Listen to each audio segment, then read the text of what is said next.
Mirëmëngjesi të gjithëve. Si jeni, si po kaloni? Jeni hidratuar? Nga brenda jashtë, keni pirë ujë, keni vendos krem.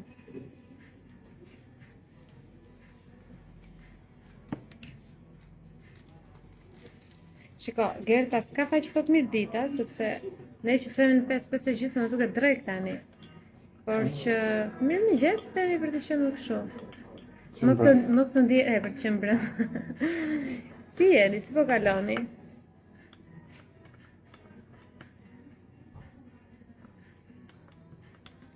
Do flasim për diçka shumë të bukur sot, ka marrë masa, kemi punë, ka punë. E kemi të planifikuar sot leksionin, seminarin.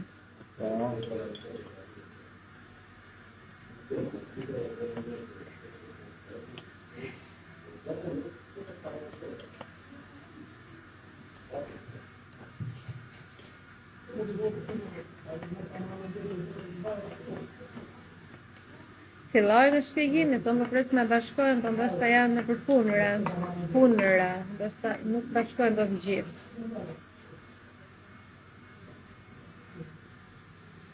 Kjo ama do na i sponsorizoj këto promovimet që i bëjmë, apo i bëjmë reklam falas? Mirë, s'ka që falas sot. Se mos nga bizneset e mëdhaja, unë mirë bëj falas për njerëzit që s'kanë mundësi, pse do bëj për bizneset e mëdhaja unë falas. Kështu që ama na sponsorizo kafe që e pi çdo ditë me ty.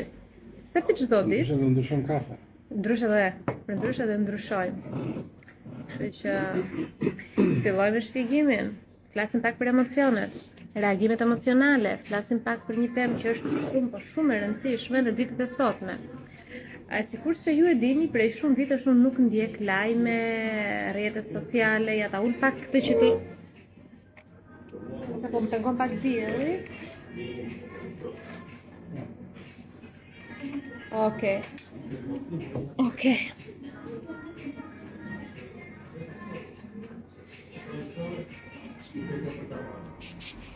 Unë nuk ndjek lajme, rrjetet sociale, të gjitha këto sikur se ju e dini, prej shumë vitesh. Sepse nuk është se më jep të ndjesi pozitive, të shikoja sa vriten edhe sa vdesin.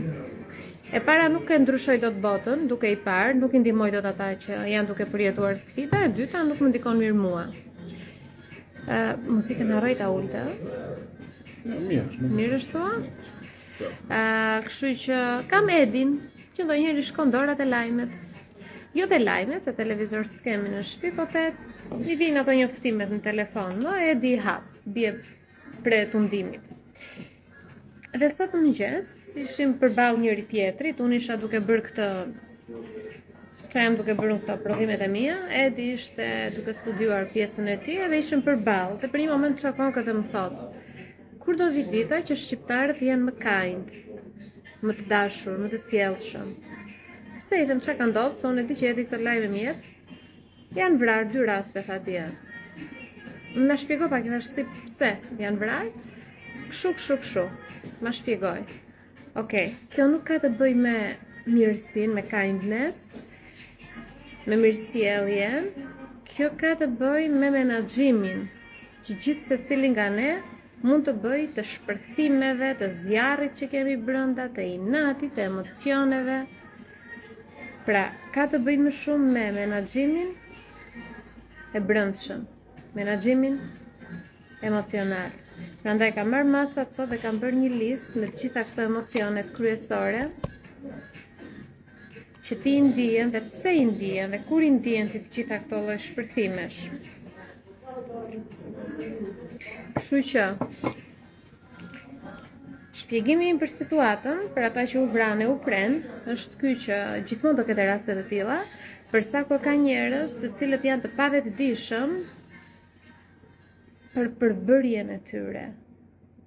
Nga se përbesh ti si njeri? Kush je ti? Pse reagon ti në mënyrë shpërthyese? Po pse po e mbaj këtë sikur jam palestër. Po më pengon thash kur kam sikletin. Pse reagon ti në mënyrë shpërthyese? Pse ke inat ndaj dikujt, ndaj një padrejtësie që të bëhet? Pse ndihen atë shihen e hidhur të zhgënjimit ndaj diçkaje që të bëhet. Pse ndihen dhe një tendosje, tension të brendshëm kur dikush bën një veprim që s'ka lidhje me ty. Pra reagimet e tua emocionale, pse ndodhin? Gaburojnë, çfarë ngacmon mbi të gjitha?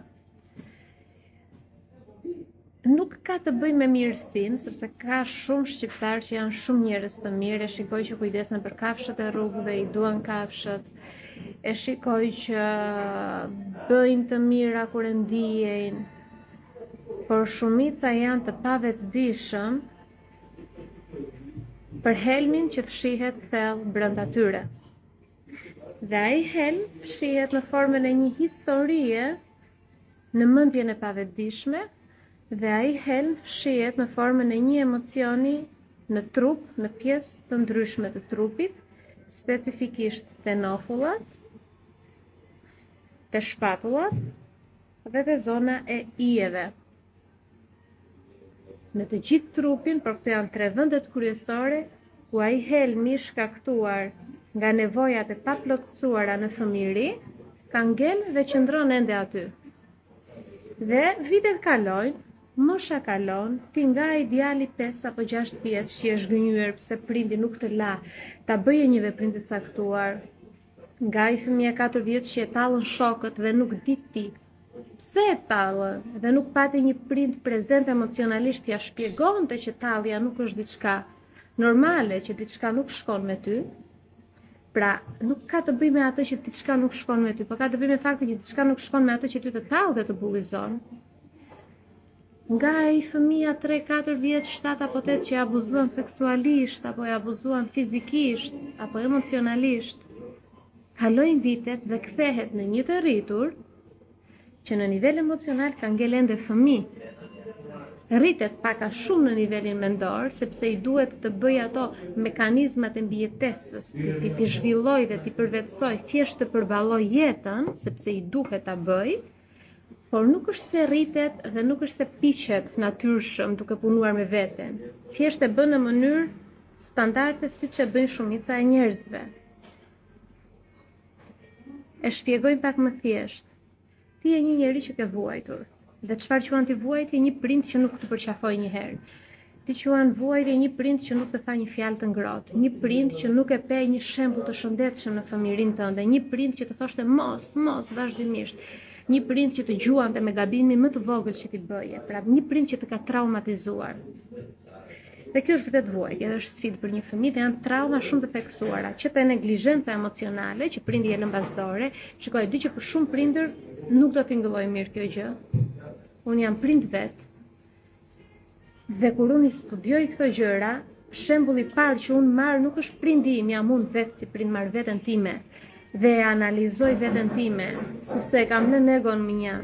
Prandaj për ty që je prind që ke sjell në jetë një fëmijë, të sugjeroj ta lësh pak egon minjan dhe ke bërë çka ke bërë gabime në të shkuarën, tani jemi në të tashmen dhe ti ke mundësinë ta shërosh veten dhe ke mundësinë që fëmia yt të fali. Sepse ma beso, fëmia yt ka shumë lef ndaj teje brenda vetes, për sa kohë ti nuk je prezent emocionalisht, ose për sa kohë me gabime më të vogël ti e gjuan, apo e përçmon, apo e ofendon, apo e ul, ose e braktis. Patjetër, dhe braktisja është një traumë.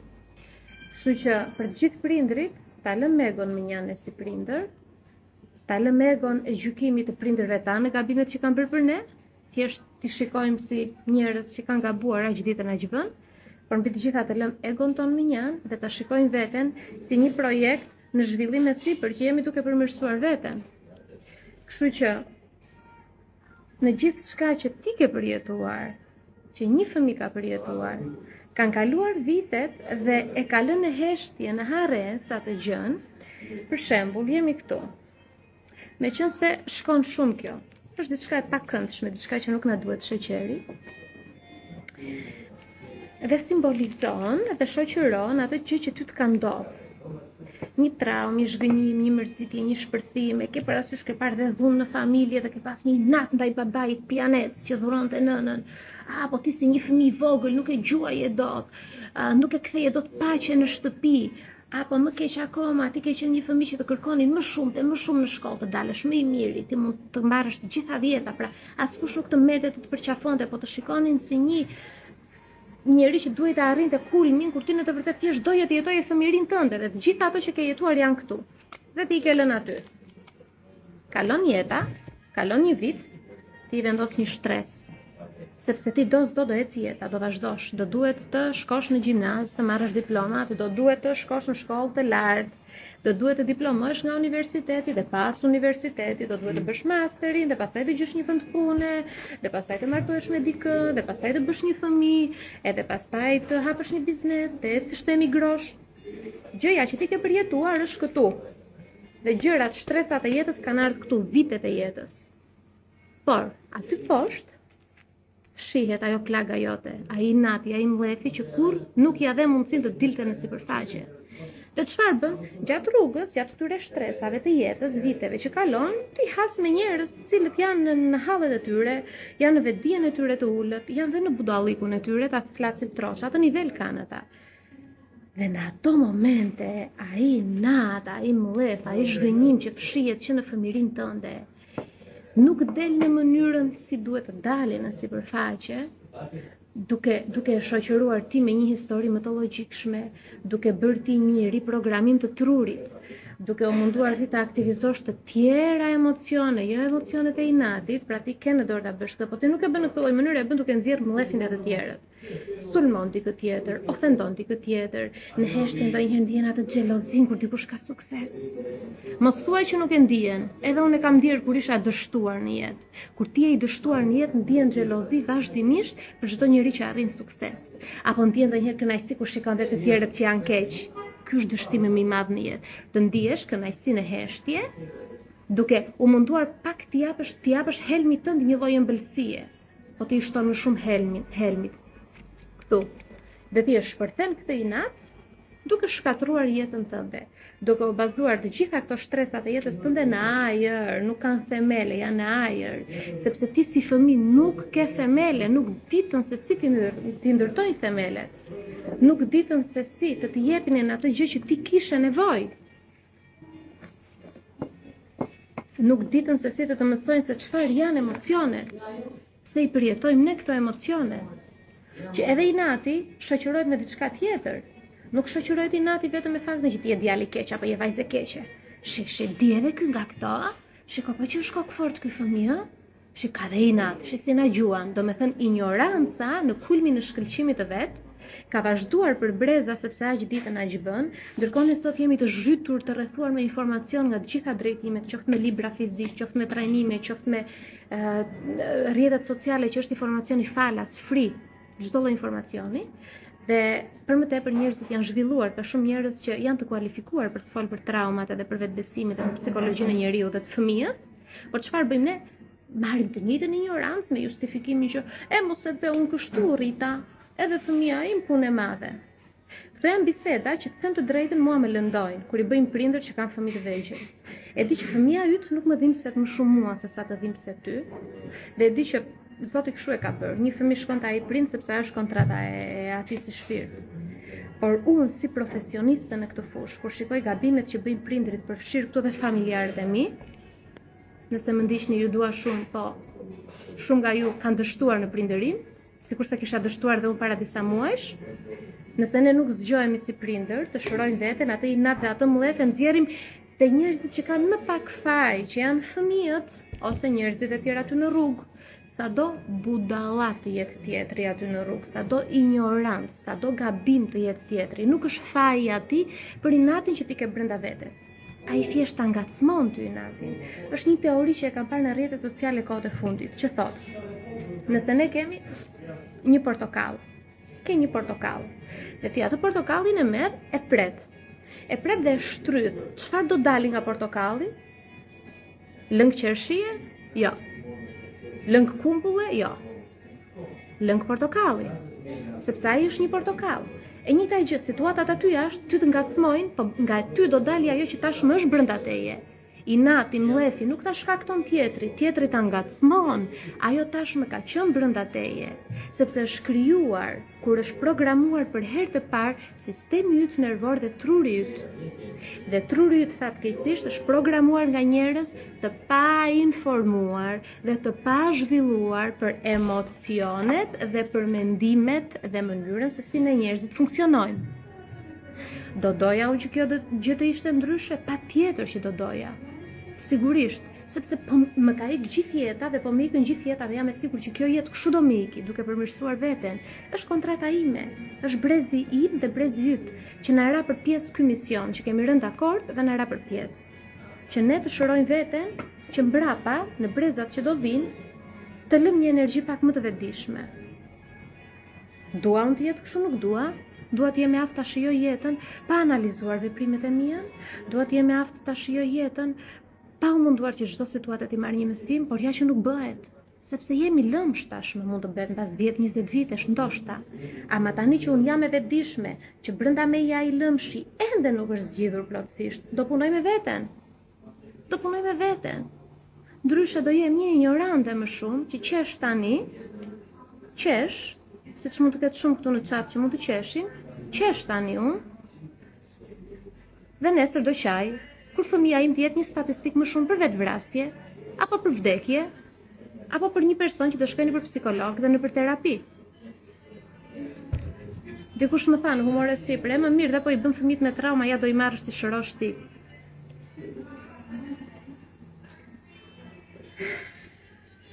Për mua është kënaqësi të ndihmoj njerëz që të shpëtojnë veten nga errësira e prindërve të pavetëdijshëm.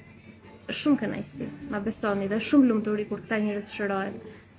Sepse këtë shije e kam provuar vetë te vetja ime, edhe kam parë se si ju është kthyer drita në sy shumë njerëzve pasi e kanë shëruar veten. Po për mua nuk është kënaqësi që të vinte unë fëmijë apo të vinte unë njerëz që prindi me vetdije të plot i ka lënduar dhe i ka traumatizuar. Nëse prindrit tanë më përpara kanë justifikimi që aq ditën aq bën, për ne nuk ka asnjë justifikim të rrisin fëmijë me trauma. Zero. Sepse ne i dim të gjitha, po ne duam dhe bëjmë. Ne duam dhe i traumatizojmë fëmijët. Ne duam dhe jetojmë në mlleth në inat me urrëtie. Ne duam dhe nuk e shërojmë veten. Sepse jemi më të sigurt dhe jemi më rehat në zonën tonë që njohim, dhe jo në atë të panjohurën, e cila na siguron vetëdijet e lartë. Drita e vetëdijes kërkon guxim dhe kërkon të notosh në një oqean shumë të ftohtë, shumë të thellë, shumë të errët, por që ti në horizont shikon dritën. Dhe atë notin, ato oqeanin e errët dhe të thellë, ose do e bëj unë tani ose do e bëj vajza ime nesër. Ama nëse unë kam ego edhe për fëmijën tim, unë jam njeriu më i mbaruar në planet, që nuk meritoj asgjë në jetë. Që unë të jem e vetëdijshme që atë not në ato oqean të ftohtë të frikshëm do e bëj vajza ime pas 20 vitesh. Jo, më mirë e bëj unë tani. Shtrëngoj dhëmbët, kapen fort me thonjtë e jeta dhe bëj unë punën me veten, që vajza ime mos të duhet ta bëj, që vajza ime të arrijë menjëherë të ajo drita aty. Dhe mos më keq kupto, fëmijët tanë do kenë trauma, që mund të shkaktojnë gjatë rritjes, gjatë jetës, po do kenë trauma pasi janë krijuar themele të hekurt për ta. Pasi janë krijuar themele, jo si ne, që te ne u krijuan shumë trauma pa pasur fare themele. Kështu që detyra ime dhe detyra jote është të krijojmë themelet e vetes tonë, të mendjes sonë. Dhe nëse në këtë moment mund të jesh aty mbrapa një ekrani dhe mendon kjo i thot të gjitha, kjo flet bukur, flet më, po çe do kjo e bën për lek se ka trajnime. Dua të të them diçka. Kjo që unë bëj nuk paguhet me lek. Dhe kjo që unë bëj fiton ti më shumë se sa fitoj unë. Sepse e ke YouTube-in plot me informacione dhe është 100% falas. Dhe e diti sa fitojnë nga YouTube-in që përshkojnë 30.000 ndjekësa edhe kanë shkruar miliona shikime, e diti sa fiton një shqiptar, një profil YouTube shqiptar, se dua ta them troç. Maksimumi që ka marrë ka qenë 70 euro, 75 euro në muaj nga YouTube-i, që as facoleta nuk blen dot, as për facoleta nuk më shërben. Që ta dish, unë nuk fitoj gjë në krahasim me atë që fiton ti. Këtë informacion ose mere ose lëre, po ta dish që është në mes fëmia yt. Dhe është në loj lumturia e fëmijës tënd. Nëse do jesh kaq egoist sa të mbërsh mua llogarit, e humbe. E humbe. Puno me veten tënde, ke mënyra pafund. Ke trajnime falas, ke libra. Pafund me të gjitha mënyrat, mund të punosh sot. I vetmi justifikim që unë nuk e pranoj në 2025 është që e më mirë se Nuk e kemi mundësin. Çfarë mundësie nuk e ti? Vajzë e dashur apo djali i dashur, të bëje fëmijë, kisha mundësin. Të blesh rroba, të kombinosh veshjet, e ke mundësin. Të kesh telefonin e fundit, e ke mundësin. Të rish gjithë ditën në telefon, edhe të kesh një internet, e ke mundësin. Të zgjedhësh çfarë do të hash, e ke mundësin. E ke. Po për të shëruar veten, nuk e ke mundësin. Ndrysho listën e prioriteteve, sepse është në lojë mirëqenia e fëmijës tënd. Unë nuk shqetësohem për vajzën hëngri apo s'hëngri. Shikoj shumë prindër që thonë hëngri? Hëngrit e fëmijët e kopshti? Unë them çfarë bëri sot vajza? Ajo më intereson. Si u soll, çfarë bëri, çfarë mësime mori, mos e bullizuan, mos e shtyn, që të di dhe unë si prind ta zhvilloj veten si të reagoj. Nuk më hëngri, më thonë edukatorët, s'ka gjë, se i ka marrë masat unë që vajza të ushqehet në mënyrë perfekte. Nuk është çdo gjë ushqimi, nuk është çdo gjë veshja, le të shkoj edhe me një palë pantallona të grisura. Por mos të shkoj me mendjen brapa që në shtëpi është një fushë beteje, ku mami me babi nzihen, ku mami është kthyer në një kuçeder, edhe babi është kthyer në një person shumë negativ, në një re të zezë që vetëm rri me telefon në dorë, edhe i thot mami të bëj çdo gjë. Nëse unë do flisja më butë, do kisha më sukses. Nëse unë nuk do i thoja këto të vërteta, do kisha më shumë para. Por nuk rezonon me atë që mua më bën të ndihem e lumtur. Kjo më bën të ndihem e lumtur. Kjo është e vërteta jote dhe më vjen keq që po të lëndon. Por ma beson, ndonjëherë duhet të shkundemi, ta provojmë shihen e hidhur të njeriut që ne jemi kthyer, si e kemi kthyer veten, në mënyrë që të jemi njerëz më të mirë nesër. Kështu që kjo është e vërteta jote dhe më vjen keq që të lëndova, po dikush duhet ta bëj, dikush duhet të zgjoj. Se deri tani po fluturon kot, dikush duhet të zgjoj, duhet të kthesh këtu me këmbë në tokë dhe të kuptosh që kombinimet e bukura, veshjet që i blen fëmijës tënd ti nuk japin lumturi. Ti mëson fëmijës një iluzion se si të bëj prioritet gjërat materiale në krahasim me botën e madhe shpirtërore që ne kemi. Ti si prind duhet ta edukosh veten. Nuk është detyra e psikologut dhe e terapistit ta edukoj veten. Është detyra e çdo njeriu të kuptojë pse ndjej unë inat, pse ndjej unë ankth, pse ndjej xhelozi, pse ndjej lumturi, pse ndjej dashuri, pse ndjej mërzitje. Iku koha e gjyshërve tanë. Që e masnin çdo gjë me se di, me një orë xhepi, vajti ora kaq, të bëjmë këtë, vajti ora kaq, do zgjohemi me pulat, do flem me pulat. Do mbjellim 2 patate, do i gatuajmë, do i ham, do bëjmë një bukë vet. Nuk ekziston, unë do doja të ishte shumë ajo kohë, sepse gjumi i ignorancës është një blis, një lumturi e papar. Edhe unë kur isha ignorante, që notoja, në ato lumin e ignorancës, isha aq e lumtur, ikim në Durrës, pim një kafe, ham një drek. Haja atë drekën si pa bukës, me zor të dilin lekët e rrogës, tamam si pa bukës, haje një drek në Durrës, edhe e shtyje me zor 1 muaj e gjysmë pastaj, e kënaqeshe me një të dal nga liçeni. Pse jetë është ajo? Po jetë është ajo? Po s'është me jetë se ka ndryshuar kohët. Çfarë do i ofrosh fëmijës tënd ti? Ha mos si gjithë të tjerët dhe ne. Zgjoj. Ose do jesh si gjithë të tjerët, ose do bësh diferencën. Po përderisa ti po bie ndesh me këtë informacion dhe ky lloj informacioni po vjen tek ty, do të thotë që është misioni yt të bësh diferencën. Dhe unë këtë doja të ndaja sot me ty. Nuk isha e sigurt nëse do e bëja këtë shpjegim apo jo, të them të drejtën, sepse ne jemi në javën e 3 apo të 4 që bëjmë live vazhdimisht, në javën e 3. Java e 3 që jemi live, serit që bëjmë live.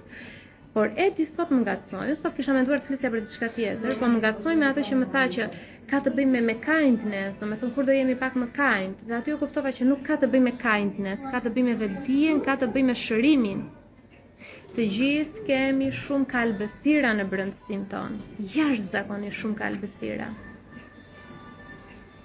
Dhe duhet të kuptojmë që të gjitha këto reagimet tona emocionale, të gjitha këto mendimet negative, të flas me fjalë të thjeshta, reagime emocionale e kanë fjalën për frikën, për ankthin, për atë ndjesinë që s'ke besim te vetja ta hedhësh një hap, e kanë fjalën për xhelozinë, e kanë fjalën për inatin, për mllefin, e kanë fjalën për ato ndjesitë e urrejtjes që mund të kesh për dikë që të ka lënduar në fëmijërinë tënde. Të gjitha këto emocione, këto reagime emocionale ngacmohen, mund t'i quajmë nga 3 ngacmues kryesor. Janë 3 ngacmues kryesor, që të 3 këta ngacmues janë të fshehur në mendjen tonë të pavetdijshme. Pra 3 ngacmuesit kryesor të reagimeve tona emocionale janë të zhytur thellë te mendja jonë e pavetdijshme. Pra absolutisht ato janë aty, hedhin valle. Dhe ti nuk je i vetëdijshëm që janë aty, dhe që po të kontrollojnë jetën, dhe që po të ngacmojnë reagimet e tua emocionale. Dhe ti papritur krejt nga hiçi thua që po pse ndjej inatun, po pse ndjej xhelozi, po pse ndjej angth, po pse ndjej urrëtie. Sepse janë tre ngacmues të fshehtë aty, që ty po të kontrollojnë jetën. Këta tre ngacmues, unë kam dëshirë të ndaj me ty, patjetër do i ndaj me ty, po jo këtu në live. Do i ndaj te grupi WhatsAppit, që ti të kesh mundësi të marrësh me shënime, të nxjerrësh, të shkruash në një fletore dhe të kuptosh rëndësinë e të gjithë kësaj. Prandaj bashkohuni te grupi WhatsAppit, aty ku do ndaj ushtrimin, tre ngacmuesit kryesor të reagimeve tona emocionale. Por tani këtë doja të ndaja me ty, ja të hapa komentet, shikoj keni qenë këtu prezent, e keni ndjekur shpjegimin apo jo?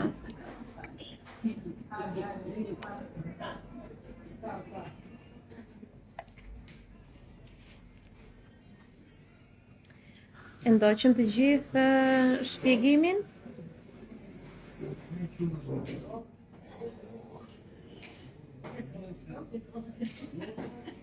Kemi shumë për të pastruar zemër. Kemi shumë sepse 7 vitet e para të jetës, po ta mendosh mirë, kemi qenë 100% në influencën, në ombrellën, çadrën e mamas ose të babait. Të dyve, po njëri prind ka qenë në përgjithësi kanë qenë nënat. Deri në 7 marr shembullun, sepse deri në 7 është pjesa e nënvetdijes që është si sfungjer vetëm thith informat, e merr çdo gjë ashtu siç është. Pastaj në mosha 8 në vazhdim sikur po fillojmë pak a shumë të rebelohemi ose të kërkojmë pak më shumë informacione dhe deri diku e kemi marrë atë modelin edhe sikur në mishtrohemi pak. Por po mendoja këtë. Kemi jashtëzakonisht shumë sepse jemi rritur nga njerëz totalisht jashtë shinave. Janë shinat normale të prindërimit, totalisht jashtë orbite, jashtë shinave. E di që duket si për të qeshur, sepse unë analizoj njerëzit që njoh dhe që i shikoj, që qëndrojnë në atë vetbesimin e tyre që kemi rritur fëmijë sakt, kanë dështuar në prindërim. Po dështimi atyre jam unë dhe ti. Ne jemi dështimi i prindërve tanë. Kështu që kur themi jemi dështimi i prindërve, i metodave të prindërimit, dhe që mos të jemi më dështim, sepse atë dështim do e manifestojmë në marrëdhënie me çdo njeri, është mirë të fillojmë të pastrojmë veten, gjërat që nuk na takojnë më ne.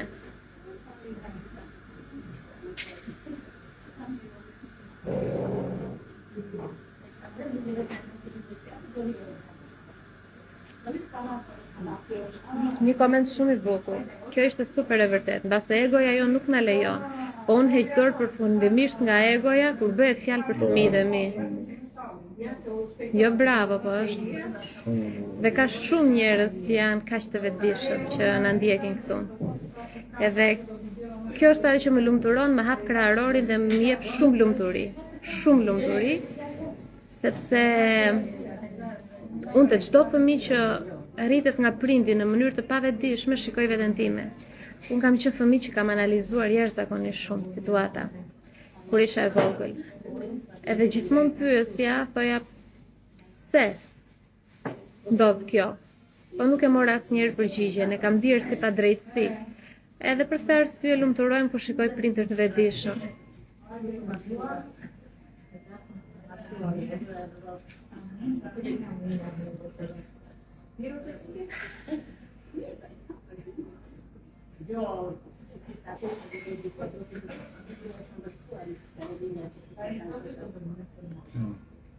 Kush zëmë?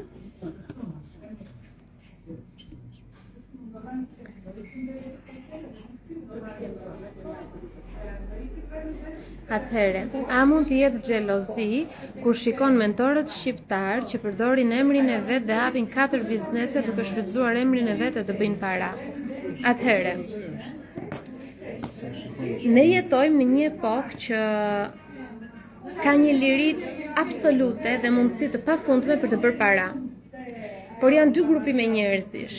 Ata që janë ende të bllokuar në atë errësirën e tyre dhe nuk guxojnë, dhe ata të cilët kanë punuar me veten dhe kuptojnë që për sa kohë nuk i bëjnë keq dikujt, patjetër që mund ta bëjnë.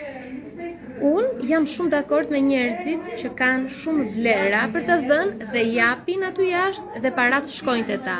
Dhe kur them bëjmë biznes në 5D, bëjmë biznes me integritet, me dignitet dhe kanë çfarë japin, jo fjalë të përkthyera nga anglishtja. Me këta mentor jam dakord të hapim vetë 40 biznese, ç'punë më prish mua. E para e punës, unë nuk kam kohë që të krahasohem me ata, sepse kam bizneset e mia.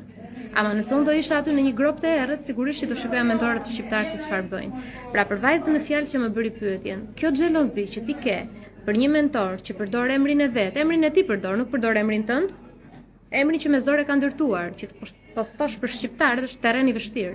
Unë tani do marr shembull veten time. Pse jo? Se mos ta marr, më jam mentore shumë e suksesshme, kam hapur biznese njëri mbas tjetrit me shumë sukses, po e kam bërë me dignitet dhe integritet këtë gjë. Dhe nëse ti ke xhelozi, është problemi yt, diçka e brendshme, sepse xhelozia që ti ndihen është më shumë rrezik që ti ndihen, rreziku që do më marrë atë gjën time, ti ndihesh e rrezikuar nga unë se unë mos të marr suksesin parat ty, mos të marr unë atë famën ty, ose mos marr unë më shumë në jetë, pra është më shumë instinkt primitiv i pandritëshuar nga vetëdia e lartë. Do me thënë, mos kjo mua më merr atë gjë, por në të vërtetë në jetë ka plot për të gjithë, ka famë, ka para, ka sukses. Harroje garën, nuk jemi në garë me askënd sepse kam mjaftueshëm për të gjithë. Por jam shumë dakord që ka konkurrencë kur ka vetëdije të lartë dhe dritë, sepse unë nuk e ndjej veten që të kem konkurrencë, të them të drejtën. Nga që në këtë që unë bëj, nuk kam parë njëri tjetër ta bëj, dhe ky është misioni im. Nëse dikë tjetër do e shikoj, do them, nuk e di nëse do ndiej xhelozi, nuk e besoj, ndoshta do dua të komunikoj me të flas, ta mbaj afër si mentor, që të krijojmë diçka të bukur bashkë, deri tani se kam gjetë. Kam tentuar para shumë vitesh, po i kam takuar nga afër mentorët dhe kam kuptuar që nuk janë atë energji që unë dua. Dhe shikoj që kanë akoma shumë bllokime brenda tyre. Edhe shikoj që shumë gjëra mentorët shqiptar nuk i kanë përjetuar, thjesht i kanë dëgjuar dhe kanë dëshirë të bëhen mentor, por nuk mjafton dëshira të bësh mentor. Kërkon shumë, kështu që xhelozia që ti ndihen për 4 bizneset e një mentori që përdor emrin e vet është jashtë çdo logjike. Për ta pasur xhelozinë, logjike për një njeri normal, ndërsa për mua që jam terapiste, i kuptoj rrënjët se ku i ka dhe ku buron xhelozia jote. Prandaj duhet të fillosh absolutisht të mbushësh veten tënde me bekime, të kthesh syt te vetja, sepse aty jashtë nuk mbarojnë mentorët, nuk mbarojnë njerëzit që kanë sukses. Të shikosh veten tënde, njeriu më të rëndësishëm në jetë për ty, që ta mbushësh me dashuri. Edhe diçka tjetër, xhelozia në fakt për suksesin e të tjerëve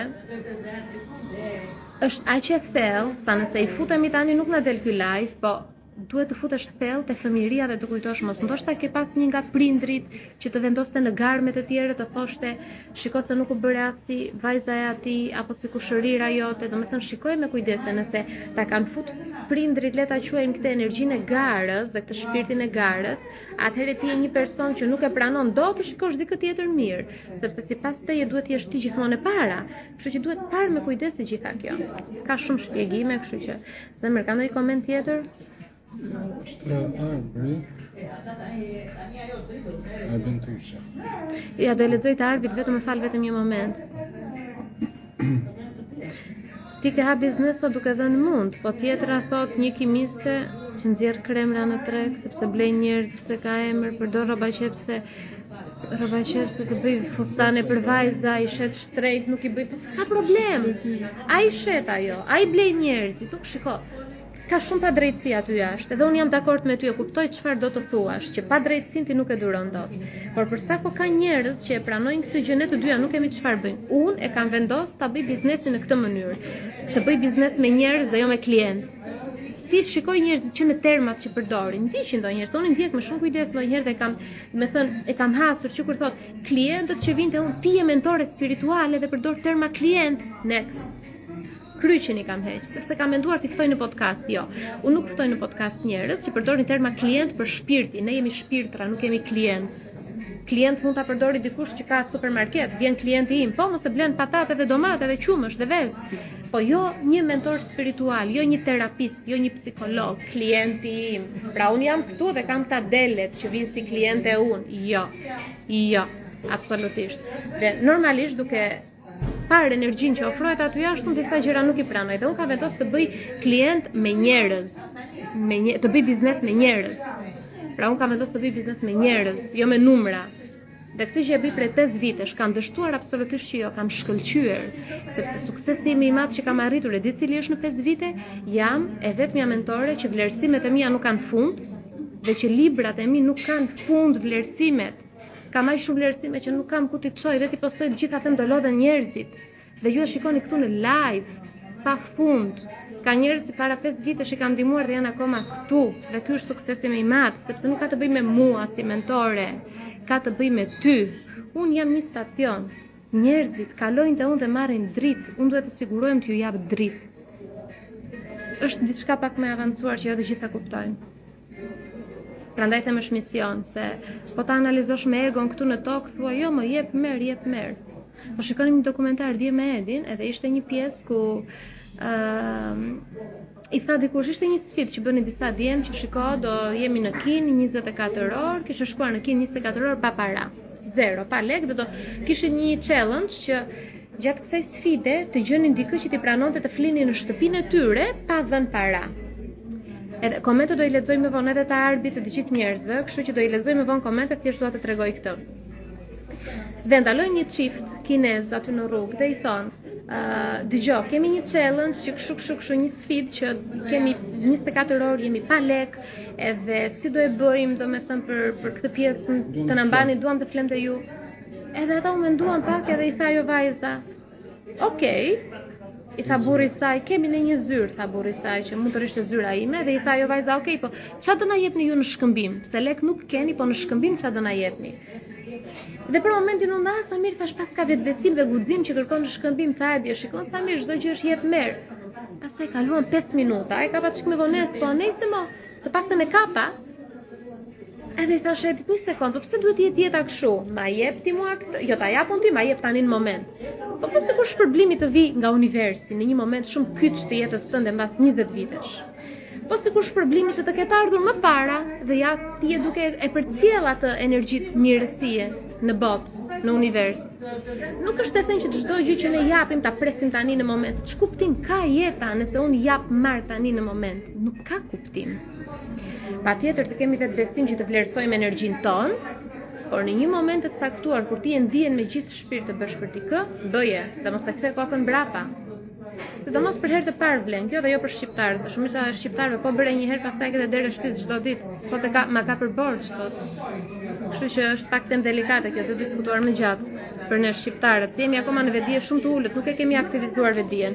Kështu që për vajzën në fjalë, mos e vrit mendje bëjnë fustane apo bëjnë mbathje apo bëjnë këmishanate, mos e vrit mendje shesin kremra apo shesin detergjent për tualetin, të bëjnë çfarë të duan me jetën e tyre, ti fokuso te vetja jote. Pa drejtësi aty jashtë do ketë pafund, njerëz që mashtrojnë për 2 lekë që shesin shpirtin do ketë pafund.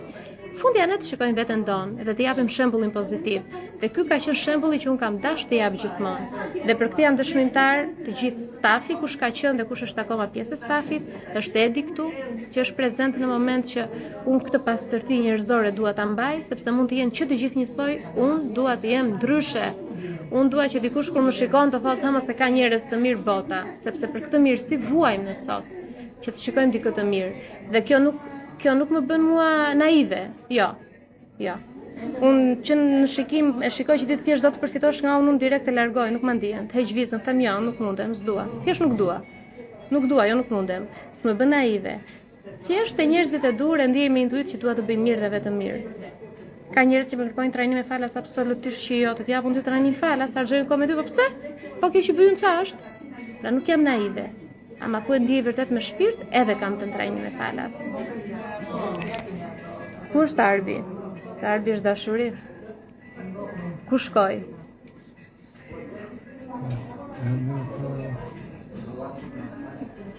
Kur kuptova që brenda me është një Arbi i vogël, jeta ime ndryshoi. Absolutisht.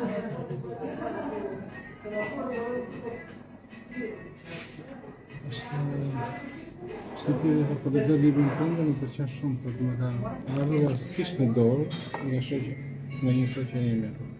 Realisht faleminderit shumë për çdo fjalë që ke shkruar aty. Faleminderit. Cili nga librat apo nuk e thot? E ka thot, por që i ka ardhur rastësisht domethënë para E kam marrë librin rastësisht. Jam shumë ndjem e vlerësuar që kalojnë dorë pas dore librat e mia dhe unë si autore ndjem shumë e vlerësuar. Kështu që faleminderit që më vlerësoni.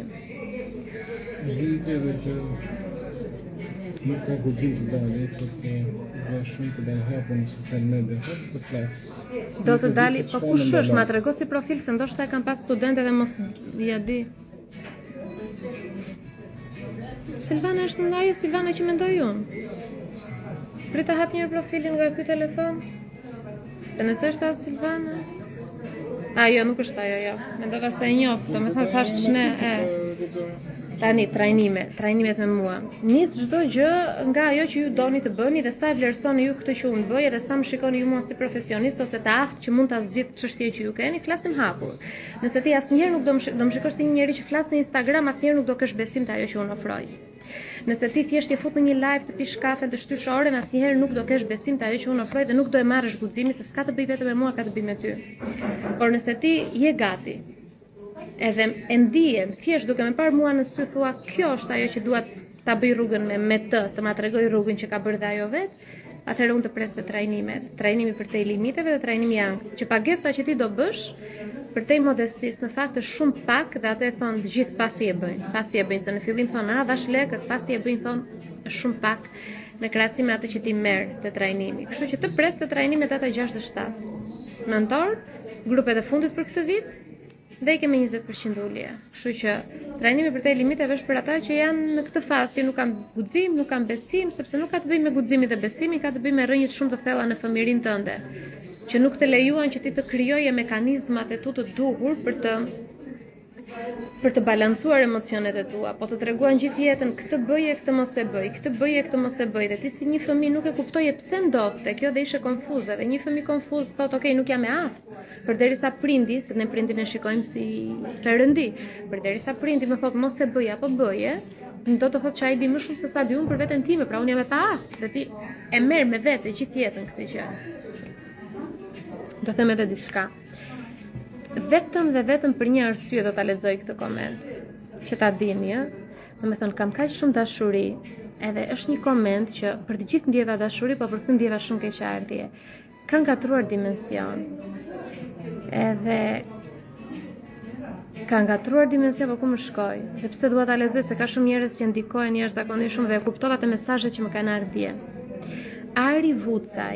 Ari Vucaj, unë do t'i bëj një blog, sepse nuk e ka vendin këtu se krijon pasiguritë e njerëzit. Pra dikush futet në një chat dhe shikon të gjithë këtë energji pozitive që jemi ne të gjithë bashkë.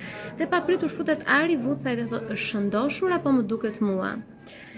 Dhe shikon vetëm atë gjën e jashtme, pra nuk arrin të dëgjoj dhe shikon atë gjën e jashtme te unë. Dikush që e ka këtë pasiguritë e vetja, mund të ndaloj për momentin dhe absolutisht gjithë fokusin nga ai vendimi që kishte marrë deri në këto momente që un kam fol live, kish marrë vendimin që un do punoj me veten, e hoqi fokusin te mos, po si jam. Ka filluar të gjykoj veten në heshtje, po pse jam shëndoshur, ka filluar ta braktisi sërish veten në heshtje. Ndodhe gjitha kjo. Nga eksperienca që un kisha kaluar, un isha mentore shumë e suksesshme, shkoja nëpër televizion, e kisha arritur shumë sukses në jetë, sepse mendoja që vlerat e mia në radhë të parë ishin te pamja ime e jashtme. Në dy aspekte, e para te disiplina për të stërvitur dhe e dyta te bukuria te pamja e jashtme. Dua të them diçka për të gjithë ju që keni kaluar një fazë të vështirë dhe keni humbur shumë peshë apo keni shtuar shumë peshë. Njerëz si Ari që do gjykojnë pamjen tonë të jashtme, ka dhe do ketë vazhdimisht. Se çfarë ke kaluar ti në heshtje vetëm shpirti yt e di. Se çfarë do bësh ti me trupin tënd, planet dhe ëndrat e tua, vetëm mendja jote i di. Kështu që nuk dua të ndikohet askush. Për Arin që thotë është shëndoshur apo më duket mua, kam bërë një video shumë të bukur. Tani me këtë peshë që jam 15 kg mbi peshë. Dhe isha duke u bërë gati sot për palestër dhe për të bërë live-in dhe është një video shumë e bukur se sa në paqe dhe në harmoni isha unë me trupin tim dhe me veten time duke kërcyer 15 kg mbi peshë që më parë nuk mendoja ta bëja atë gjë, sepse duhet të dilja në format perfekte. Dhe Ari apo shumë njerëz të tjerë nuk kanë faj dhe unë i kuptoj shumë mirë. Nuk kanë faj sepse shikojnë këto influencerat, pseudo influencerat që dalin me shumë filtra, apo të bëjnë, ose ka shumë trajner fitnessi që të bëjnë të ndihesh në faj dhe të thonë, përdorin ndjenjat e fajt, manipulimin që shiko, ti do që të jesh ashtu gjithmonë, apo do të jesh si unë. Fitnessi nuk ka të bëjë me prapanicën tënde të tonifikuar, që ta kuptoj ai influenceri pseudo-influencer, apo pseudo-trajner fitnessi. Fitnessi ka të bëjë në radhë parë me këtë këtu, ka të bëjë me shëndetin e brendshëm, ka të bëjë dhe me pamjen patjetër, po është e fundit. Kështu që unë ju inkurajoj të gjithëve të filloni aktivitete fizike, të filloni ta pranoni vete me çdo grimës dhjami, po patjetër që jam shëndoshur, më se kam asnjë dhjamore unë këtu. Shiko pala këtu. O Ari, nuk të duket, unë jam shëndoshur. Jam shëndoshur. Jam në paqe me veten. Mo jam shëndoshur. Nuk e shikon ti? Tu humbacin këtu? Jam shëndoshur. Jam si shpirt, si dritë, jam dashuri, kam një vetdije të lartë. Dhe unë për ty ndjej keqardhje, për të gjithë këta që shikojnë pamjen ndjej keqardhje se nuk janë në dimensionin e duhur. Madje them ti bëj blog, po dhe mos ti bëj blog se ndoshta përderisa erdhi në herë të parë në këtë live i bie që po zgjohet avash avash. Po zgjohet avash avash, ndoshta zgjohet. Plus që më merr 1 minutë ti bëj blog, këtë 1 minutë them ndonjë perl të bukur këtu. Më merr shumë kohë. Dhe këtë doja t'ju thoja, pranojeni më veten, dilni më ashtu si jeni, mos prit ti të shijosh jetën e të jesh i lumtur kur të kesh më pak dhjam apo pranoje veten dhe fillo të punosh me veten. Ari ashtu i kanë thënë të tjerët, nuk ka të bëjë vetëm, nuk është bullizim ky, ai nuk e thot për të bullizim. Mund të jetë grua nga profili burrit, se zakonisht janë gra që nuk kanë as emrin e tyre. Ka thënë një dikush që gjithë shqiptarët bëjnë trajnim, është shumë e vërtetë. Gjithë shqiptarët do bëjnë trajnim, do flasim herë tjetër për këtë, por unë do flas me këta shqiptarë që janë të vetëdijshëm mjaftueshëm, sepse ka një ligj universi. Mund tani të t'ia imponoj tjetrit transformimin apo ndryshimin. Detyra ime është ta përcjell energjinë aty jashtë, të jap shembullin vet, jo të flas, unë lexova një gjuhë, hajde ta them. Sa sqar jam. Emocionet janë energji që përshkojnë trupin ton. Lëshoje.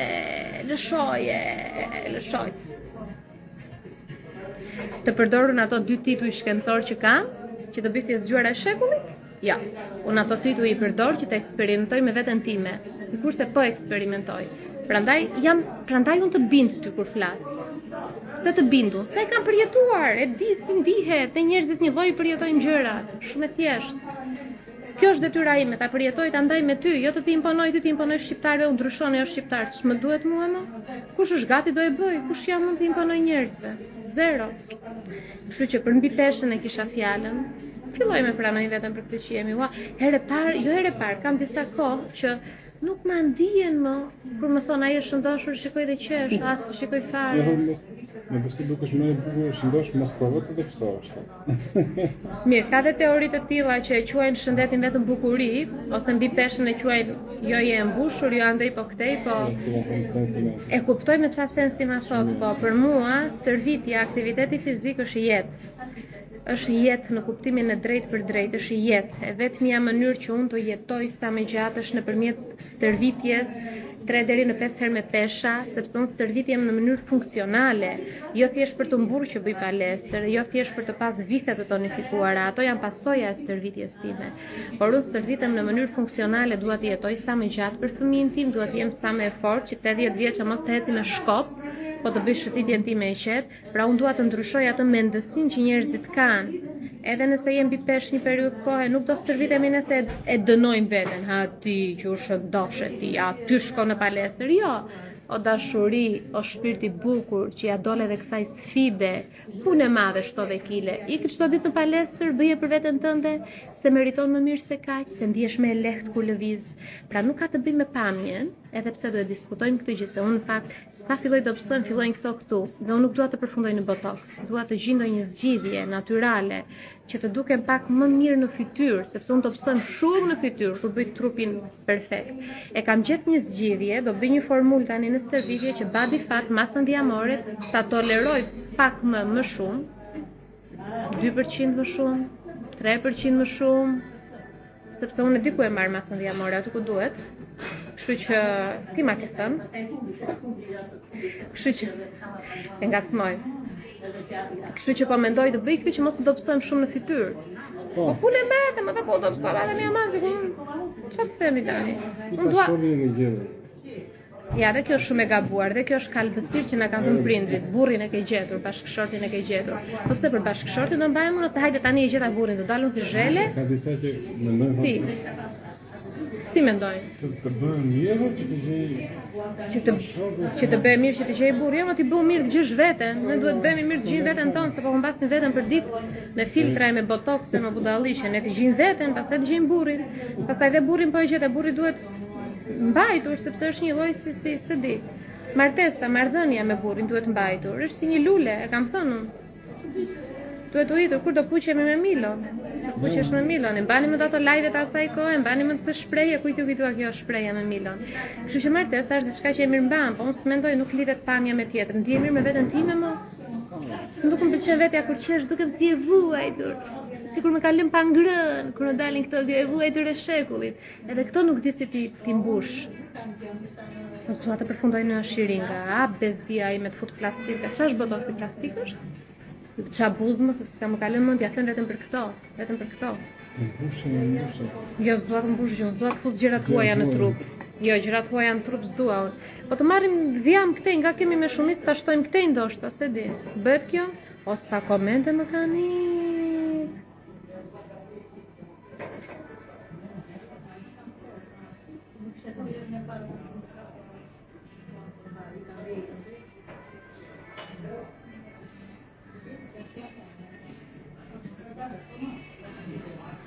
Eriselda, thot, do bjem dashuri me ty, thot, akoma s'keni rënë dashuri me mua 5 vite.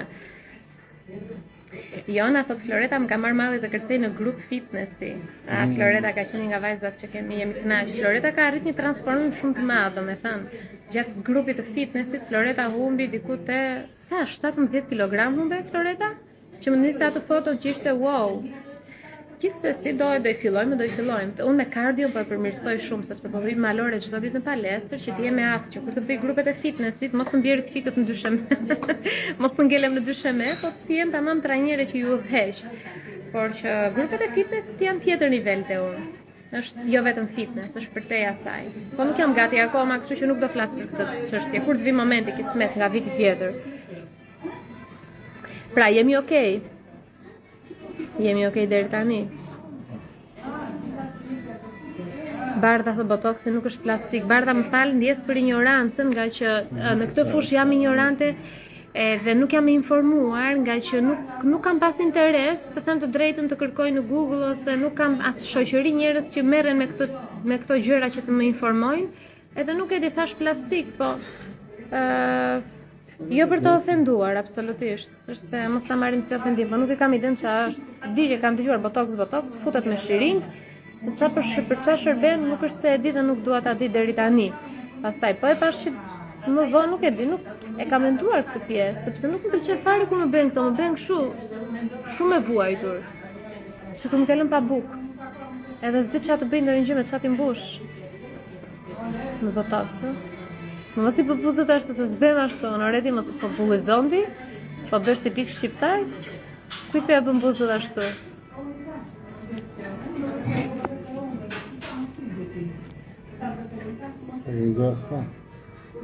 Ti e bish, thot Lela, po më në fitness bish jam, unë jam akoma, mos më shiko kështu tani në live, nuk do them hajde grupi forca. Është ai roli im si trajnere fitnessi që futem në një rol, aktrimi aq të bukur që të buron kështu. Edhe normale që lind ajo gjëja vetë, nuk e kam harruar, po. Kur kisha një kliente në palestër para ca muajsh, këtu në Sarandë që e shoqëroja, edhe bënim 3 deri në 5 herë në javë me atë. O zot sa të shkon, më thoshte Ela. Edhe kishte edhe drejt në fakt se është diçka gjëja ime, ajo më pëlqen shumë. Po prit më kemi kohë. Dua të bëj edhe një kështu gjë tjetër për fitnessin, e kam me qef. Po do e diskutojmë kur të vi momenti. Bëj face yoga. Face yoga unë jam shumë dembele, edhe Riselda dhe Lidia, jam shumë dembele në kuptimin që për këto gjërat të më thuash çau tani edhe ik bëj një orë më stërvitje me pesha e bëj. Të më thuash ulë 5 minuta bëj face yoga. Nuk e bëj dot. Nuk e di pse. Domethënë e nis me qef, unë marr guasha e të gjitha të më shikosh mua aty filloj një ditë. Kujtojmë pas një viti prap. Të lidhe me ndonjë qendër, po, qendër estetike që të mi bëjnë vetë, nuk e di çfarë mund të më bëjnë.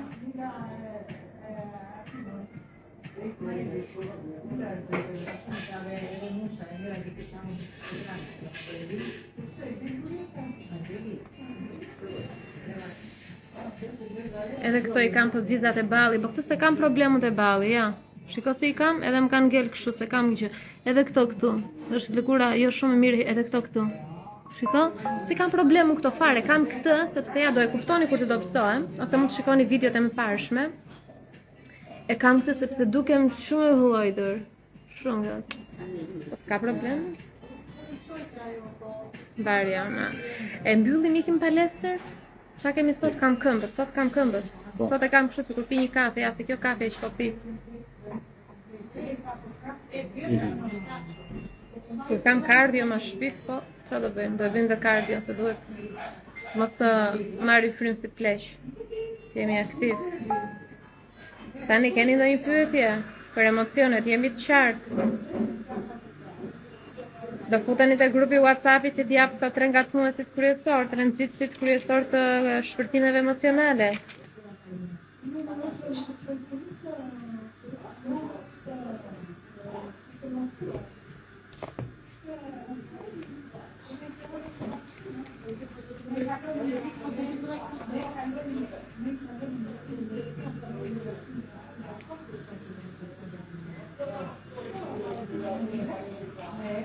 Okej, presin të grupi, po më thonë. Po, okej. Tani, kaq për pjesën e shërimit. Pjesa e shërimit duhet të ndodhi, se si do e bësh ti shërimin nëse jaft, ta bësh ti shërimin le ta quajmë ta bësh ti vet në mënyrë autodidakte, të punosh ti me hijen, me shadow work, të bësh ato çfarë ke për të bërë ti, teknikat e tua, okej. Nëse do sa do pak ndihmë ke kanalin e YouTube-it që kam postuar disa video për shërimin emocional. Nëse më do mua më ke këtu 4 javë, në fakt kam vendosur që do jem në dispozicion 4 javë dhe do i ndihmoj të gjithë pjesëmarrësit e trajnimit për te limiteve njerëzor. Shumë veta e kanë marrë me 20% në fakt, por nga që po shtohen njerëzit dhe unë po mendoj sa ta lëm limitin dhe këtë doja ta diskutoj edhe me ty, në fakt dje mendova dhe nuk di sa ta lë limitin këtë herë se vetë dash 20%, po ka njerëz që kanë muaj që e presin këtë trajnim edhe nuk e di, nuk jam e sigurt sa veta. Sepse më shumë se 20 veta do jetë shumë e tepërt. Mendoj unë. Jo, më shumë se 20 jo. Por, po, më shumë se 20 jo, jam duke menduar tani, por se di, kështu që do jem për ata të trajnim për te limiteve, për këto pjesën e bllokimeve dhe besimit, gjithë shka do flas për trajnimin, në fakt javën tjetër, që është java e fundit e mbylljes të regjistrimeve. Kështu që do jem aty e keni me 20%, çdo njeri e ka përfituar me 20% këtë herë, po mendoj 20 jo, mendoj ta lëm 20 persona, 20 unë i përballoj kështu, pa problem fare. Më shumë se 20, pastaj do jetë pak shumë sforcim i madh dhe nuk kam pse të sforcojmë kaq shumë.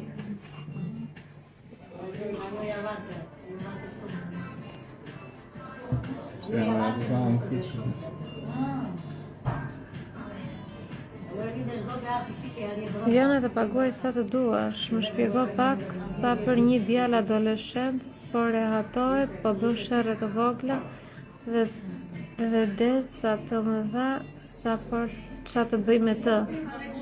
Do më paguash pasi ta jap këshillën? Do më ta jap këshillën, do vesh pastaj të më paguash. Sa të dua unë? 100.000 euro. Tani janë sa biseda, për shembull që e ke parasysh unë zgjedh të përgjigjem në këtë mënyrë se tani më duket pa sens, do të paguaj sa të duash. Kur dola unë këtu në Instagram dhe kërkova lek? Kur dola unë një herë në 5 vite dal këtu në Instagram dhe të them, kaq është çmimi i kësaj, paguaje. Kur kam folur me çmim edhe me lek këtu? Me thënë që ti ta ulesh kaq poshtë bisedën. Unë kam një orë këtu që flas, dhe ti në fund ti vendos vulën dhe thua, hajt jap sa lek të duash. E para, e dyta, pse e thua sa për ta thënë kot? Do t'jap sa lek të duash. Pse nuk kontakton me stafin ti që je gatshme të paguash për shërimin e fëmijës tënd? Po e bën bisedë Instagrami këtu gjasnet. Ma jap kjo këshillin, pastaj hajt më. S'ka budallëj sot, e para, dhe e dyta, jo më s'duhet të të jap këshill. Pse të ta jap? Si do ndihmosh ti fëmijën tënd duke pyetur të panjohurit lart e poshtë, të japin këshilla? Ti si në nuk je aft të menaxhosh një adoleshent ose të ndihmosh një adoleshent? Mëso, studio. puno me veten. Çan këto sa lek do ti, do t'jap sa të duash. Nëse s'dua të flas më, të kuptoj, deri diku jo nuk dua ta toleroj këtë gjuhë që përdoret. Unë e marr komplet si mungesë respekti. Kur kam dalë 5 vite unë edhe të them, jo, të flasun në terma lekësh. Te stafi unë paguaj njerëz çdo muaj për atë punë. Fol në stafin ç'është kjo punë. S'do të paguaj sa do. Dhe janë këta që nuk paguajnë as 20 euro për një libër. Këta nuk paguajnë 20 euro për një libër manual që të mësojnë fëmijën e tyre adoleshent. Te manuali i ke të gjitha. Janë këta që kanë 1000 video në YouTube dhe nuk futen. Domethënë këta nuk japin 20 minuta fëmijës të futen të shikojnë një seminar. Do paguash ti sa të dua unë.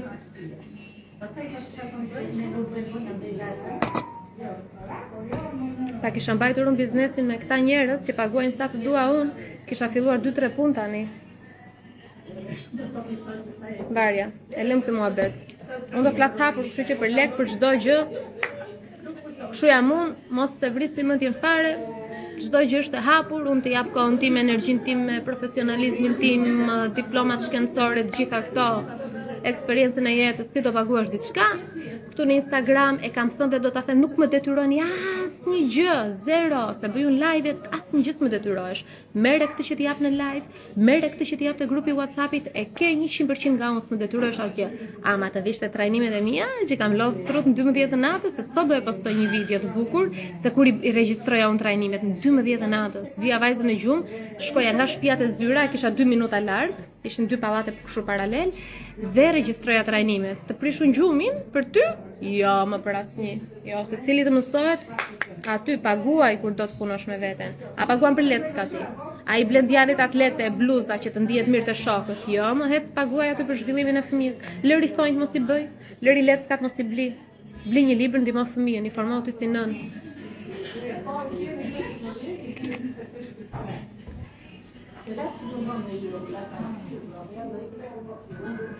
Vera ti e dashuri, Vera thot vetbesimi im ka marrë formë që kur bëra trajnimin me ty.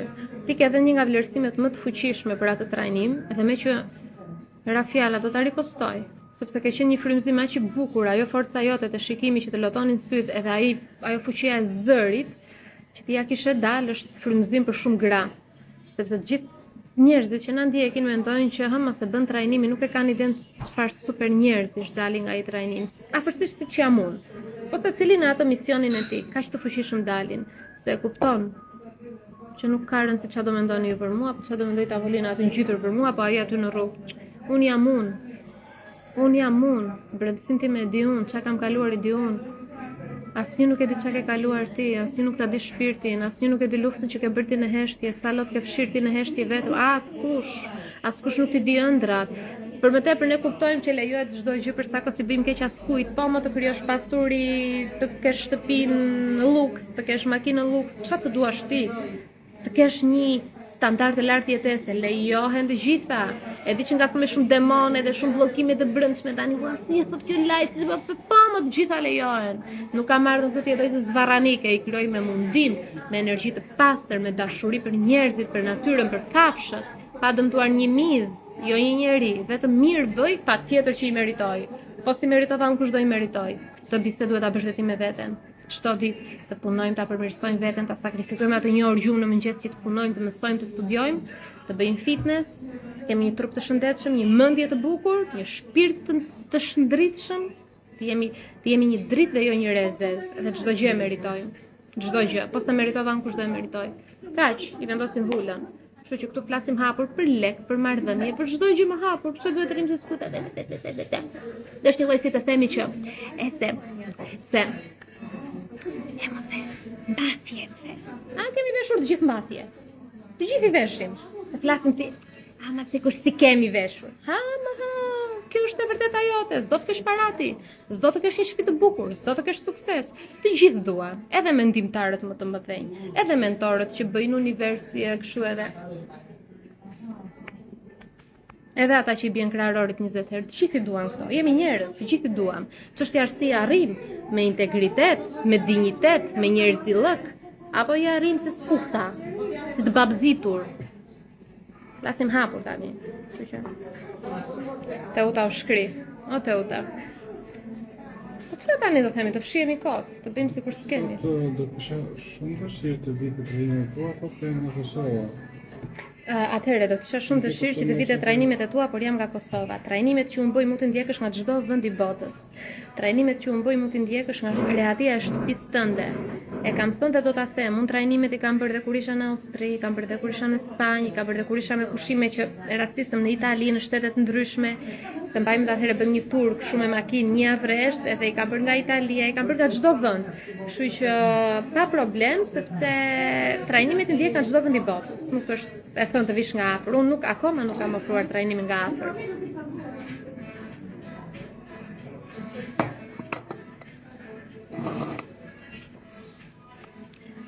Sot në mëngjes vendosa të bëj trajnim me ty, Emanuela, suksese, të mirëpres. Vera thot dhe unë nga Italia e bëra, po. Ti bëjmë pyetje vetes sot, Vera. Sa e duam veten? Është investimi më i mirë që i dhurova vetes time. Shiko. Do ju them diçka. Unë kam parë dëme në disa aspekte në vitin e fundit. Edhe do ta shpjegoj këtë situatë, ta kuptosh edhe ti që je në një sfidë. Apo ndoshta je shumë mirë, e ke kaluar sfidën, edhe ndoshta këtë reflektim e ke bërë dhe ti. Por dua ta bëj një herë këtu sepse ndjej ta bëj. U dëmtova në nivelin emocional. Pra në nivelin emocional ndjeva një dëmtim të lehtë sepse ishin ato ndjenjat e mëmësisë, edhe ato ndjenjat e zhgënjimit që pse fëmia im nuk do jetë ashtu siç ndëroja unë të ishte, se çdo prind sjell një jetë fëmijën mendon që të shkojë çdo gjë mirë, nuk e mendon njëri të keqen. Kur morëm diagnozën, ka qenë tetor apo shtator, fillim tetori, para një viti. Domethënë fiks një vit ka mbushur që morëm diagnozën zyrtare, se sa kishte deri atëherë. Dhe dëmet e tjera i pata në nivelin e lëkurës. Më shkatrua lëkura, filluan të mbini shumë flokë, tani shqyr zotit po mbin flokë në të gjitha anët, se kam e mblodha veten, po lëkura, më shkatrua lëkura, flokët, në nivelin e shëndetit shtova shumë kilogram, në nivelin e energjisë kisha energji të çoja këtë, jo më të çoja shtanga dhe gira të stërvitesha e pamundur.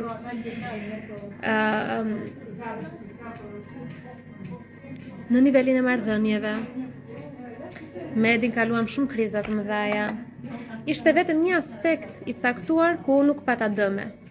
Kush e gjen nga ju cili aspekt ishte? Cili ishte ai aspekt ku unë nuk pata asnjë dëm nga sfida që më ndodhi? Jemi 213 persona tani këtu. Kush nga ju e gjen? Cili ishte aspekti që unë nuk pësova asnjë dëm?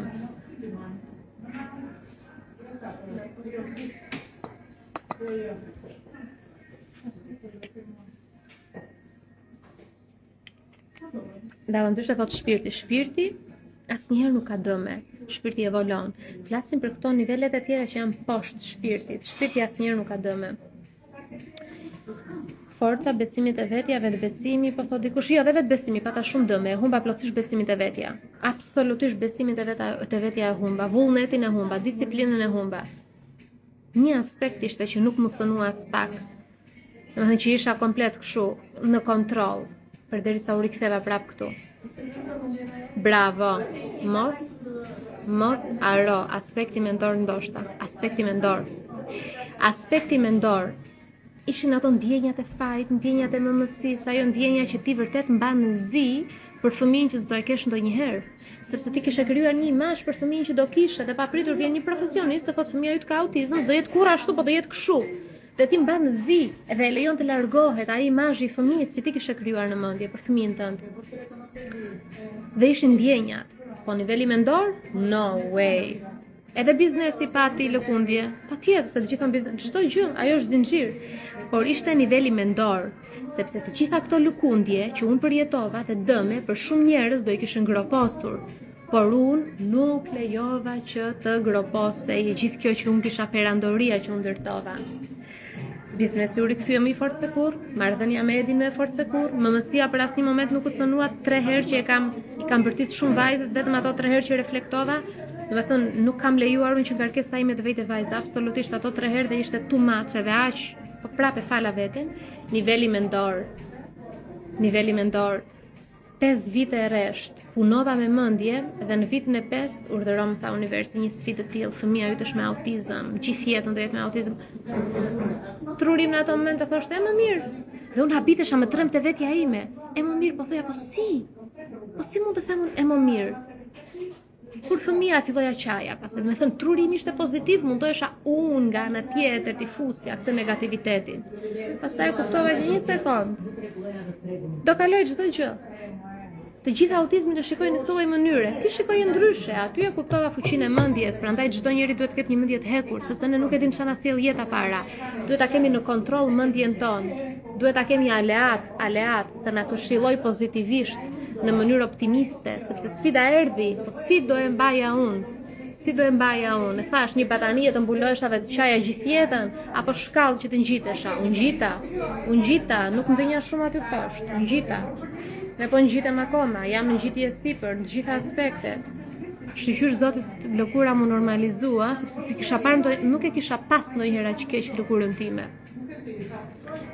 Flokët po e po, atë kisha një tendosje komplet duke i dhe në fytyrë, tani shiko, po më dalin dhe në ofullat forma ime natyrale, kisha marrë një fryrje ekstrem nga kortizoli i lartë, e dija që do shkatroja shëndetin, mund të shfaqeshin shumë probleme të tjera nëse do vazhdoja në atë nivel, jo, trupi po kthehet në formë.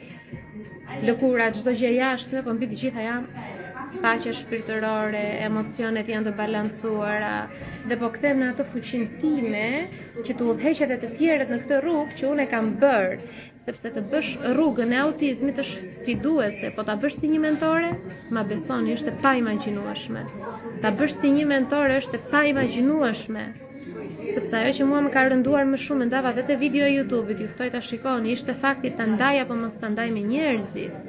Ishte fakti i kalbësirave që kemi dëgjuar gjithë jetën që po mos ta bullizojnë, mos ta bëjnë, asgjë nuk duhet mbajnë të fshehtë, asgjë nga vetja jonë, çdo gjë hapur, edhe errësirën tonë, edhe egon tonë, edhe dëshirat tona, thuaj hapur, pranoj, thuaj me zë, mos mbaj asgjë të fshehtë.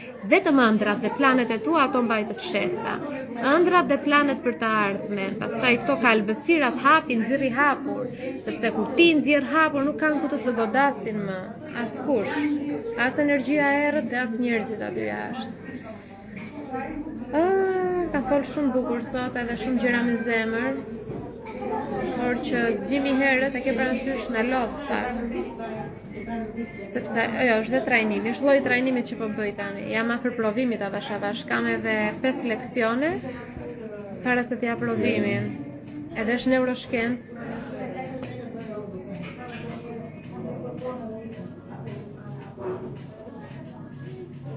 Si adone thotë jesa. Do të fillojmë një tu. E shikojmë të si se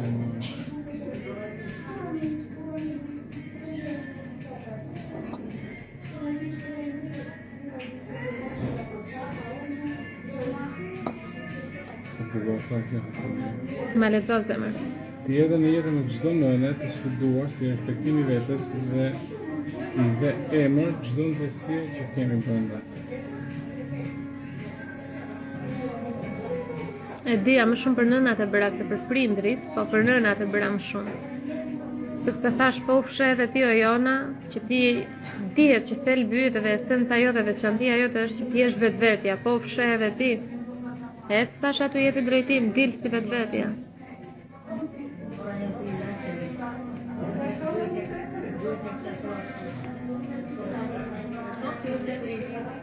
Je në shkollë, po unë siguron të jem gjithmonë studente.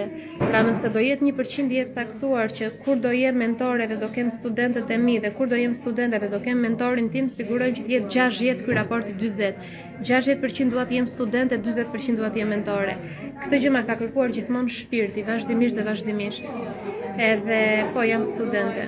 Jam studente edhe jam duke u kualifikuar në një aspekt të caktuar të neuroshkencës, që ka të bëjë më shumë me ndryshimin e zakoneve, konkretisht, edhe me, do e them me fjalë shumë të thjeshta që të kuptohet me eliminimin e kësaj zvarritje, si ta tejkalojmë këtë zvarritje që kemi për t'i bërë gjërat që nuk kemi motivim dhe guxim.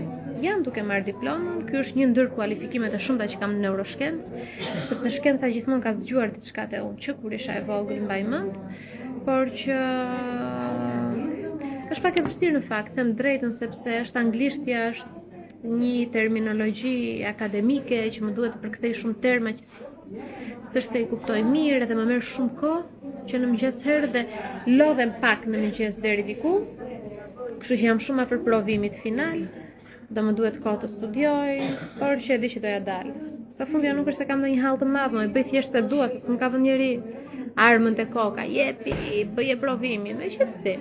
E rëndësishme është të marr maksimumin, se unë dua të marr maksimumin, nuk dua të bëj asnjë gabim të provimit, për këtë arsye. Do thosh ti pse është ego kjo? Nuk është ego, po dua të sigurojmë që jam mentor e denj, dua të sigurojmë që çfarë ofron shkenca aty jashtë unë jam e updateuar, sepse është përgjegjësi e madhe që të më vish ti me trauma, unë do të them diçka kot nga mendja ime, është e pakonceptueshme dhe të dëmtoj më shumë. Ja.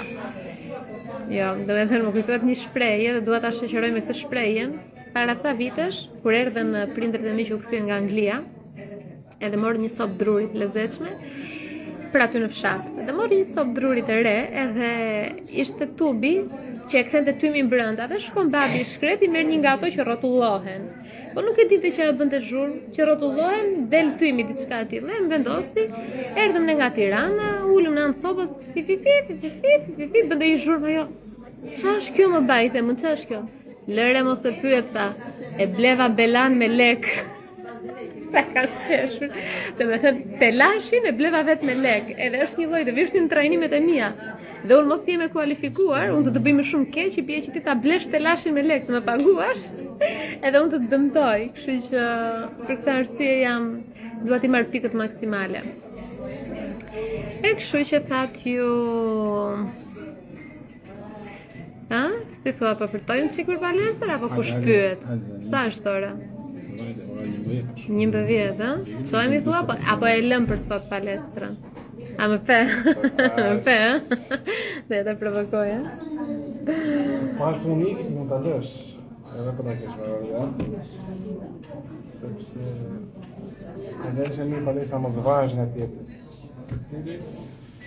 Patjana, pse kam një përshtypje që dikush duhet të të ngacmoj keq, që ti të shpërthesh me ato perlat spirituale të prakticitetit tuaj. Po kështu është çdo gjë, shiko, e rëndësishme është çfarë do nxjerrim, jo kush na ngacmon, sepse ngacmime do kemi gjithmonë, por dhe mund të më ngacmonin dhe të nxjerrja kalbësira, sikurse kam nxjerr disa herë kur isha në errësirën time. E rëndësishme është që nxjerr perla, kështu që patjetër duhet dikush të më ngacmoj. Edhe ka edhe raste që them sot më ngacmoj kush të doj, nuk dua fare të flas, janë ato herët që ka shpjegime shumë të rëndësishme. Prandaj mbyll dhe komentet. Po ka disa hapësira që ndije ato perlat që duan të dalin edhe them hapi komentet, jepi. Ngacmoni kushdo. Jemi njerëz në përmirësim e sipër, nuk është se unë s'jam perfekte, kështu që s'dua ta nxjerr veten për perfekte. Jam komplet e zhveshur aty dhe ju më shikoni gjithë brendësinë time, e vetmja gjë që ju nuk dini janë ëndrat e planet e mia dhe ato ndoshta edhe Edi nuk i di të gjitha. Ato i di vetëm unë edhe Zoti. Po për këto kalbësirat edhe dobësitë e mia, ja ku janë të hapura këtu. S'kam turp apo frikë. S'jam perfekte unë. Jam në përmirësim të vazhdueshëm.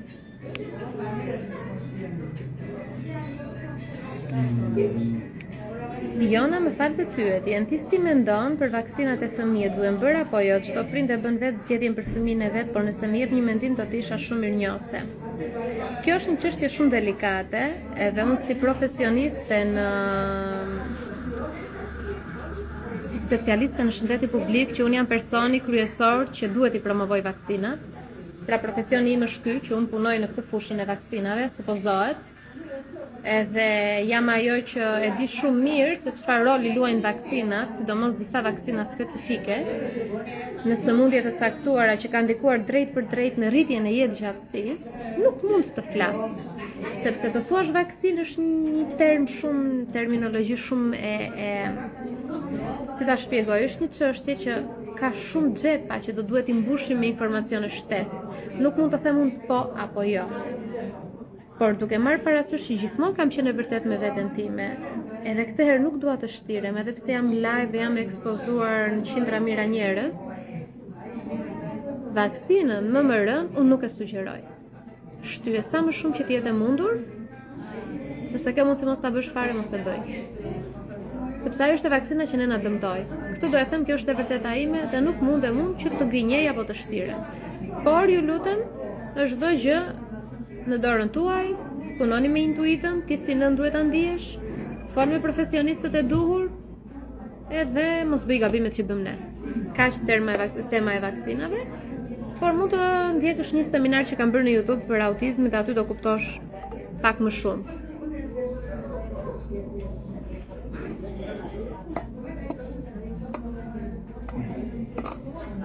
Kam marrë edhe kërcënime për temën e vaksinave.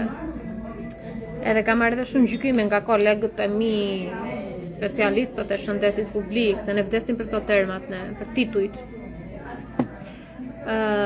Kam marrë shumë mesazhe kështu gjykuese dhe ofenduese. Si mund të jesh ti profesioniste në shëndetin publik, specialiste në shëndetin publik dhe të thuash mos bëni vaksina. Kush e ka mos bëni vaksina? Mund të mos bëjmë më rënd, se për ne si familje na solli këtu ku jemi, çfarë do bëjnë, do gënjejnë se do ti, se thot shkenca edhe unë duhet të gënjej. Kush është shkenca? Çfarë është shkenca? Janë shumë studime shkencore që është e kundërta e asaj që ka funksionuar për mua. Por gjithmonë ju flisni me profesionistët e duhur. Bëni si ta ndiheni, si dini vet. Pyet 7-8 e bëj si di vet.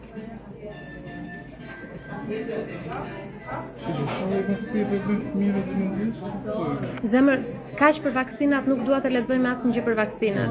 Çdo prind e di vet. Unë e kam bërë më shumë se çdo njeri tjetër në rrjetet sociale këtë gjën time. Më kupton, kam dalë ndesh me shumë gjëra të tjera, ti e di që kam marrë dhe kërcënime, kështu që unë nuk dua t'i futem kësaj valleje. Thjesht unë them një fjalë kot, jap një këshill si një nën që nuk ka informacion fare nga vaksinat dhe kaq. Nuk di unë shkreta, atë e dini ju. Unë shkreta s'di gjë. Kaq për atë temë.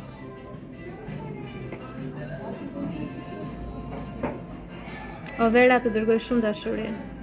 Jam mirënjohëse pafund që Zoti të solli në një moment të caktuar në jetën time.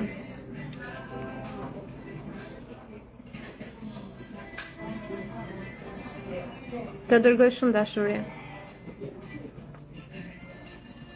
E mbyllim këtë temën e vaksinave, nuk dua të lexoj asnjë gjë për vaksinat, kaq. Asnjë gjë. Po zemër.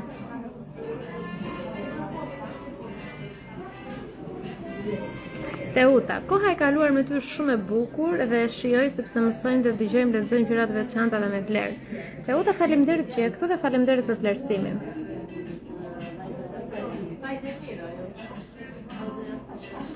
Ju lutem bëni diçka, do jap një këshill shumë të thjeshtë që të lejojmë trupin, të japim mundësinë trupit të bëjë gjën që di të bëj vetë. Të shëroj vete, të rigjeneroj qelizat e dëmtuara, kështu që të studioni pak se cilat janë ato praktikat e përditshme që e bëjmë këtë gjë. Qoftë kur vuajmë nga një sëmundje e caktuar, qoftë kur kemi një kushtëzim siç është autizmi apo diçka tjetër. Kështu që studioni sa më shumë. Dhe kaq do them për momentin, sepse jemi më magjik se sa na kanë thënë dhe jemi më të aftë për ta shëruar veten se sa na është thënë. Kështu që ju dërgoj shumë dashuri, shumë dritë, shumë bekime. Leksioni sot ishte shumë i gjatë. Unë do e ruaj, shpresoj të ma ruaj Instagramin, edhe ta hedh edhe në YouTube që ta keni aty. Ata që do e ndjekin në YouTube, një subscribe do ishte shumë e vlefshme për mua, edhe një like nëse video t'ju pëlqejnë, edhe këtu në Instagram një zemër kur unë e ruaj, që të ketë ndërveprim, një shpërndarje me njerëzit që kanë rëndësi, se janë gjëra, unë ju kërkoj gjërat që nuk janë lek, nuk dua të marr diçka nga ju në këmbim. Por juve nuk ju kushton asgjë, një shpërndarje me miqtë tuaj, një like, një zemër, një koment. Sjellni më shumë qarkullim te faqja ime dhe këto gjëra shpërndaren te më shumë njerëz dhe më shumë mendje hapen. Ky është qëllimi në fundit. Pastaj shpërblimi monetar ka menduar Zoti, mos e vriti mendje, nuk e vras asun. Kaq mund të bëni ju.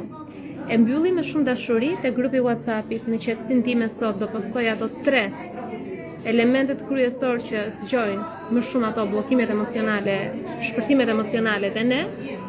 Edhe nesër është e njëjtë, do shihemi nesër.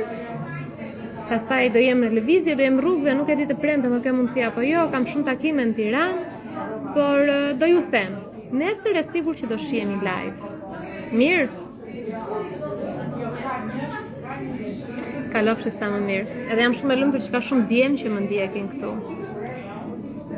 Nuk ka rëndësi gjinia, jemi këtu të gjithë bashkë për ta bërë këtë botë, për ta lënë këtë botë një vend më të mirë se sa e gjetëm. Jemi këtu të gjithë bashkë që këtë botë ta lëm një vend më të bukur se sa e gjetëm. Shumë dashuri për të gjithë ju, shumë bekime, shumë dritë, shumë vetdije të lartë. Dhe shihemi nesër. Erdha, më shikoj nga lartë se këty po iku palestra. S'ka, më hoqi vizën, ikëm. Hajde përshëndeti pak njerëzit këtu, mos më bësi boss mu, hajde këtu.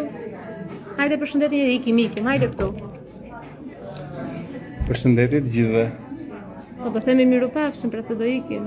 Po, unë i përshëndes dhe ju uroj një ditë sa më të bukur. Qyqe i kanë ardhur fjalët burrit tim, është shiqur. Kaq. Ikëm, baj. Ky më merr me të mira tani se do të më çojnë palestër me zor. Do shkoj vërtet se kam këmbët.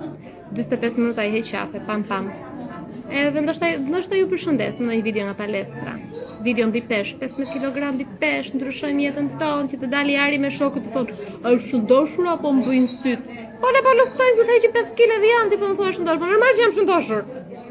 Jam shëndoshur, do të psojmë. Jemi njerëz, punë e madhe, shëndoshemi, do psojemi. Ikëm, baj.